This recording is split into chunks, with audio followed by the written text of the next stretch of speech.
Hello, Libra. This is going to be your September 2023 Tarot and Oracle forecast. If it's meant for you, it's meant for you.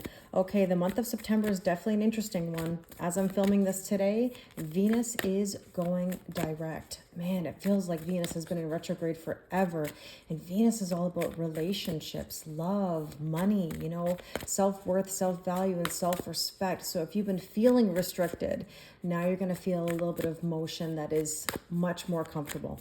Now, the same thing goes for Mercury. Mercury will go direct on September 15th. So if you've been having any miscommunications, technology breakdowns, or X's popping up from the past, now you're going to feel a bit of relief from that, okay? So let's take a look at the center of your reading here just to see what is the main message. And we have expect powerful change. Okay, absolutely. Things are shifting and it's for the better. So let's take a look at what is the tarot for this. The Fool, trusting, taking a leap of faith. Beautiful. Now, the Fool is Aries energy, and Aries and Libra share the same axis. So, where you might feel a little reserved on the Libra side, maybe you want to go to the Aries side and be a little bit more bold and make some moves, right? We want that powerful change. So let's take a look at what is circling this energy. The Ten of Wands. Yeah, Ten of Wands is mentally, physically, spiritually, and emotionally exhausted. You're tired. You are tired and you want new. And the Eight of Swords says you want to stop overthinking. This overthinking has not been helping you, okay? It's been a burden. So it's time to put those burdens down and focus on something more positive and better. Now, the Eight of Wands is manifestation and shooting your shot, putting yourself out there. And look at this, 8 could very well be an angel number that you're seeing. So this is basically saying we're going to stop overthinking. We're going to shoot our shot and we're going to see what happens because we're going to trust and take a leap of faith. Now, with that, we have the Death card. You're going through a death and a rebirth. Again, total transformation. With that, we have the Eight of Cups. Wow, you can't make this up. 8. You're going to walk away from things that no longer serve you. And what I find very interesting about your cards already is the fact that we have 4 cards here that are basically red. Red is the root chakra. So in other words, you're working on building a more solid foundation in your life. It's about time, right? And how else do we do that? Then to transform by death and rebirth. And with this, we have the Two of Wands. It's time to leave your comfort zone. This could even be a card of travel, even if it's just getting away for a day or a weekend. But this is basically saying, make a move. So with that, we have Justice. Well, there's the Libra energy right there. Justice is equal giving and receiving and balance. This could be even paperwork or contracts or anything to do with legal matters. And with this, we have the Tower. You know what? We're having a total shakeup, Libra. This is all about, building something new. This is what I said earlier about building that new foundation. So it's time. It is time. Now let's take a look at the Oracle cards. Now that Fool, trusting and taking a leap of faith. Well, happiness and harmony.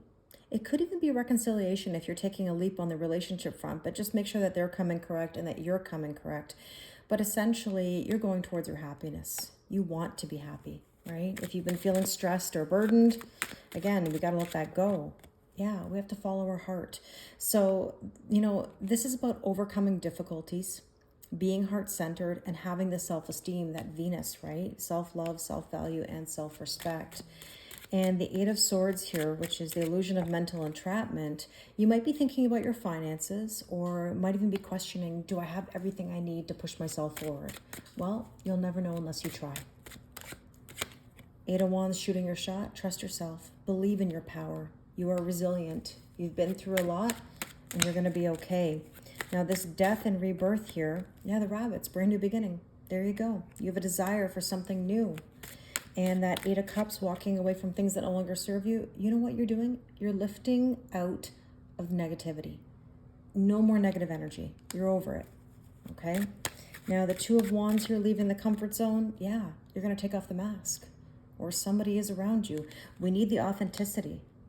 So the Justice, equal giving and receiving, you've got to rise above. You've got to trust your intuition. If you're not receiving, meaning these are like a one-sided relationship or you're overgiving to everybody else, it's got to stop. No more. And that Tower card says you're going to set some intentions and you're going to go to the next level. I love that. Okay, let's take a Power of Surrender card just to see what you need to surrender or surrender to in September. All right. All right, Libra. Surrender to non-action. Now is the time to be still and not act. Simply breathe and focus on your own power. Let others come to you. Here's the thing. This sounds almost counterintuitive to what we were saying here earlier about building new foundations, okay? Or, trusting and taking a leap of faith. What this is saying, in my opinion, is let others come to you. You do not have to overgive to anybody, okay? You don't have to act when somebody asks you for something. If somebody says, hey, can you do me this favor? And you're overwhelmed, you have the right to say no. I think it's time to take action for you personally, like your personal, spiritual, and evolutionary growth. But if it's about chasing a relationship or another person or overgiving, no, they got to come to you. And it needs to be more balanced. So I really hope that this resonates. Please let me know in the comments, and I wish you the most amazing September.